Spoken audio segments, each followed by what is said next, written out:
his son here. From in 1945, all his family members working for So he passed over in 1947.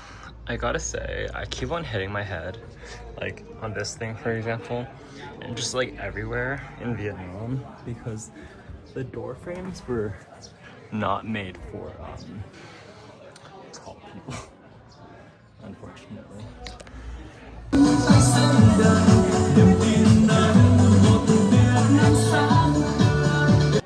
You know, I always feel weird when like entire places are like converted for the purpose of tourism. Like the dance was like cool and all, but it's like, I don't know, it's just like, it feels like a very commodified version of the culture, and that makes me feel a little iffy, to be honest. Like it's like cool, and like I try to support them whenever I can, but it's just like, I don't know, I just don't like when, like, I get tourism as tourism, but like I don't really like culture being commodified, because just it removes the infinity from it, you know? Yeah, if you want to have the ultimate picture, you're going to sit on the rock wall.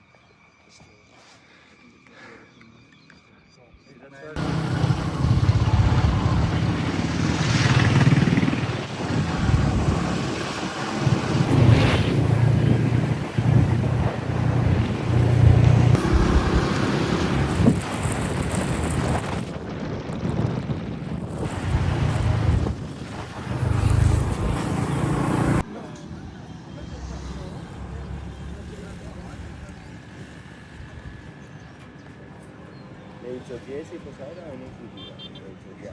Yo creo que de las peores noticias que me podrían dar en mi vida es que soy infeliz.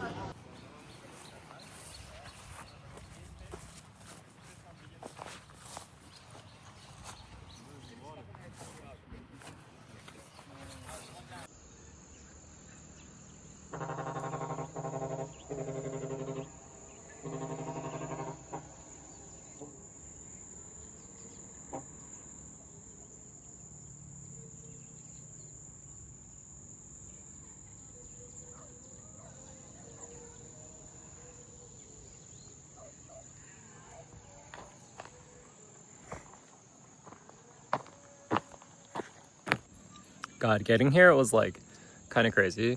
Like my driver, basically there was like a really tiny like motorcycle route. Let me see if I can find one. But yeah, like it was just like such a random road, and you kind of just have to like beeline it. Do a lot of elevation. Kind of nervous on the way down, honestly. God, this is like terrifying. I mean, it's not actually terrifying. I'm like totally fine. But like, yeah, it's kind of crazy how I've been so just like okay with I would say like danger, a lot more than my usual self over the past couple of weeks. I think traveling really does that for you, or at least like the baseline is so different. And I think from all of this, it just kind of makes me realize like starting a company is like not a big deal, you know? Like I used to think it was a big deal, but it really isn't. There are so many more things that are like, there are things that are like so much more terrifying than that. Like, there's nothing to worry about at all, honestly.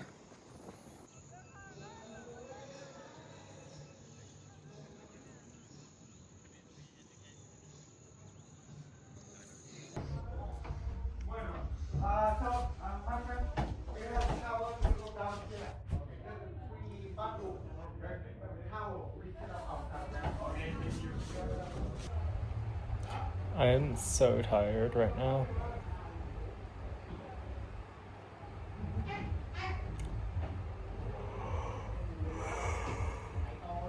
God, what do I do?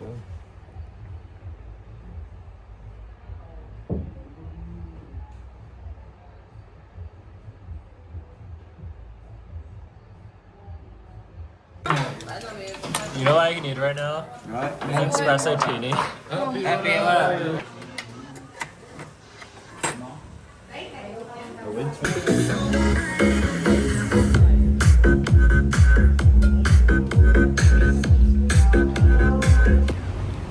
So it's midnight. We arrived in Hanoi. God, I'm so tired right now. I feel like complete shit. Like yeah, my stomach is kind of like feeling really bad. Like I was like, God, on the bus, my stomach was hurting like so much. But yeah, I got a hotel that's walking distance from the drop-off point, so it's all good. So I decided to get a hotel for my last couple of days because I'm so fucking exhausted. Jesus. Damn, there's no windows here. It's unfortunate. But yeah, I just need to. Oh God, I'm so tired. So my stomach feels bad today, so I'm eating congee for dinner. Yeah, I'm always like so surprised by like how hard like a lot of the Vietnamese like hospitality workers work. Like it was crazy. Like they're literally just like sleeping on the couch right next to the front desk, and I feel really bad because I had to like, they locked the door from like the inside, so I couldn't get out, so I had to like wake someone up to do it. Yeah,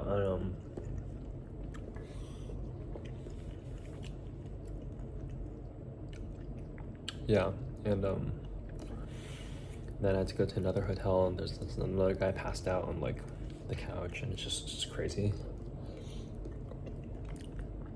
Like, are they just working all night? I don't know.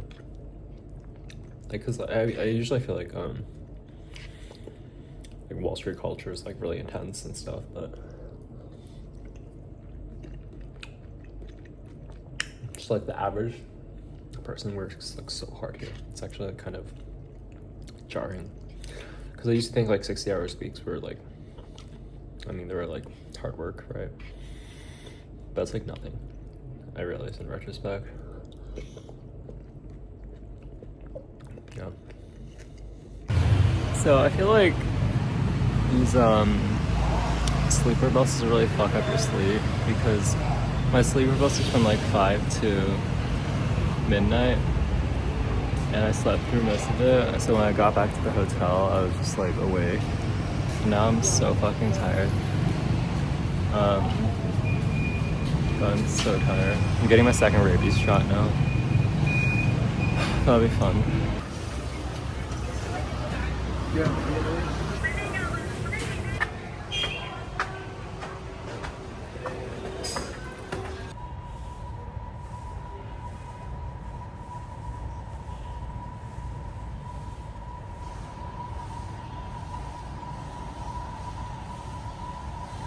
Lot of turtles here. Hello, Mr. Turtle. How are you?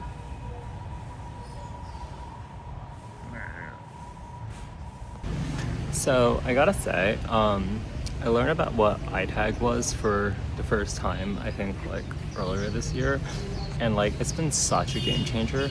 Like the concept of like non-verbal pre-discourse forms of signaling attraction, it's like kind of crazy. Like I think like I'm here at the Temple Literature, right, and like I was playing iTag with this girl,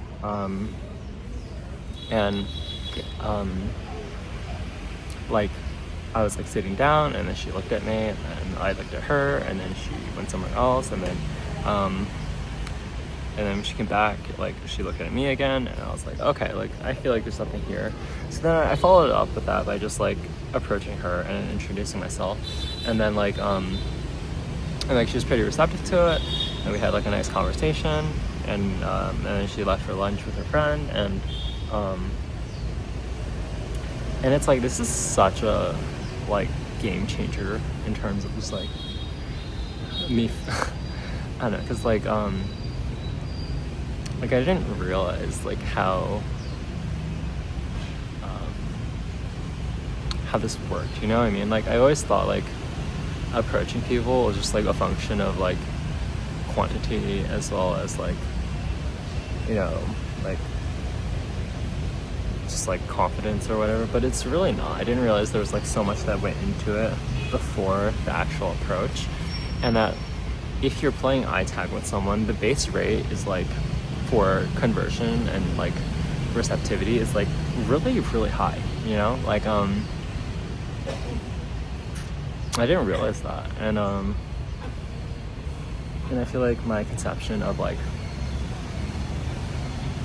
all this, it makes me wonder like why I didn't do this in like the past, because I've clearly played eye tag with people before, but I don't know, it's never really like led to anything. And because I was just too nervous in the approach. And I feel like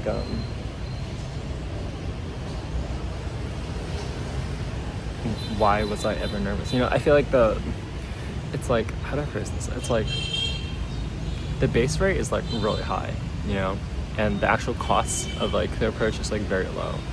Like if the vibe isn't good, you just like, you know, no harm, no foul, you just kind of like dip. But there's like moderate upside to it, where if it goes well, then you can like establish this new connection, and it's like amazing and stuff. And then in addition to that, like I didn't realize that like if you play eye tag with someone, you kind of already pre-filtered, like pre-selected into like people who are already receptive to being approached. Anyways, I just feel like I'm discovering all of this, and it's been honestly like kind of crazy. Like I just like, I didn't like, I don't know, like I think this is like part of my journey in trying to be more in tune with my body. But it's like